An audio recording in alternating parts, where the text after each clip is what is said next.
Thank you for joining us at Prevail Press Presents. I'm your host, Rob Swanson.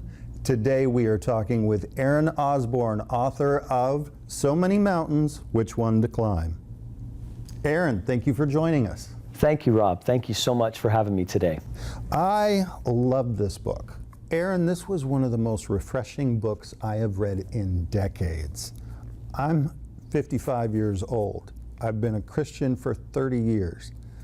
This was fantastic for me, but I also think this is the book I needed when I first became a Christian. So you tell me, who is this book for? Well, thanks for that encouragement, Rob. I did write the book with a broad audience in view. As you just mentioned, being a 30-year-old, 40-year-old Christian, I think you'll find things in here by way of reminder. But to that young believer, that college age believer, you know, it's a season of life where you're open to so many ideas.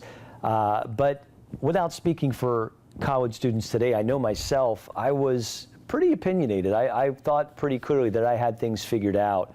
I see, okay. Looking back, I didn't. And so capturing that open spirit, though, that willingness to learn things, makes me excited at the prospect that this could encourage some college kids who are about to transition into the next phase of their life, particularly in fellowship with other believers, life in the local church. Not everything is as important as everything else. Not every mountain is worth climbing. And so going back to my own college experience, I just remember it was a time where you're just open to ideas, you're exploring so many things. All right, thank you so much. That is terrific. I'll speak only for myself. I wouldn't want to put every college student in this category, but I was pretty opinionated. I thought I had it figured out. Here I am 20 years later and finding that a lot's changed in terms of what I think are the lasting things. And so, again, while it's broad enough to apply to a mature believer, I'd love to think that some young adults could get a hold of this and perhaps avoid spending time on some of the wrong mountains, so to say. That'd be a great encouragement. It seems you hit diversity a great deal in this book. So in college, you are actually confronting a whole lot of different ideas. Will this help that person? The things that really bind us together are far more relational than whether or not we believe in exactly the same way on every matter under the sun. Wait, so anything goes? I'm certainly not seeking to imply that for a young audience. In fact, I actually take a few chapters at the beginning under a section called Foundational Matters to just lay out a few non-negotiables, if you will. The gospel itself, nothing more important than that. The importance of the local church, the role of the Spirit in our life, and a few other thoughts to put some foundational anchors in place. I'm glad you said that. But at the same time, just appreciating as I'm getting older, I don't need everyone to agree with everything in my life to have meaningful relationships, especially in a local church. So this is good for kids, it's good for young adults, good for me, I'm a little bit older.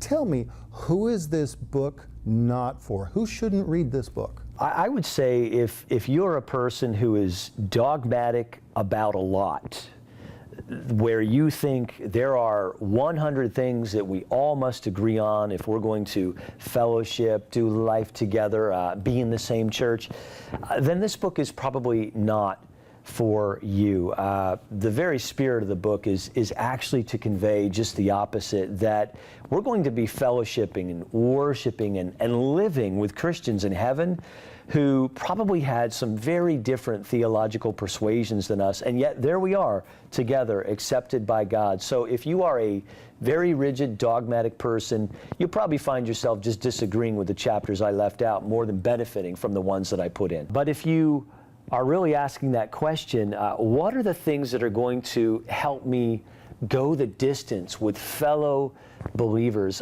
Just like in a family, families don't agree on everything, but you love them. You're still happy, hopefully, to be around the table with them. Well, it's no different in the life of a local church. So are you a mountain climber? I've climbed a few mountains, and I've actually gone through the very decision process I spoke to in the book. If you could find me in Maine, you would find me on Borestone Mountain. If I have my way, I would spend some time that way. Usually my time in Maine is limited. I live in Florida. Maine's kind of far from where I live. And so it's got to be a decision to climb this one, which also means not climbing that one.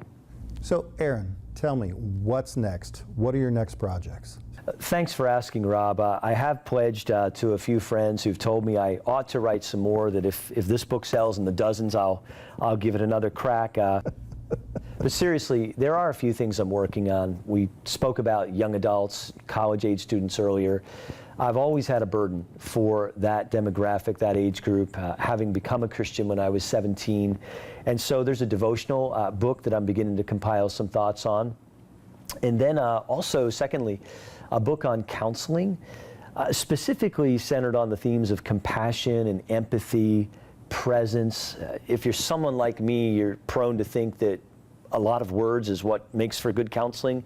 And I think I'm just learning more and more the absolute gift it is to just walk with someone in their trials. So I'm collecting some thoughts on those lines. And then in a completely different direction, a book centered on the offices of Ephesians 4, apostle, prophet, pastor, teacher, evangelist, and how when those gifts are coming together, flourishing in a local church, you've got a healthier church, a more equipped church. And I'm looking forward to that one because admittedly it's probably the most controversial, and that just makes it more fun.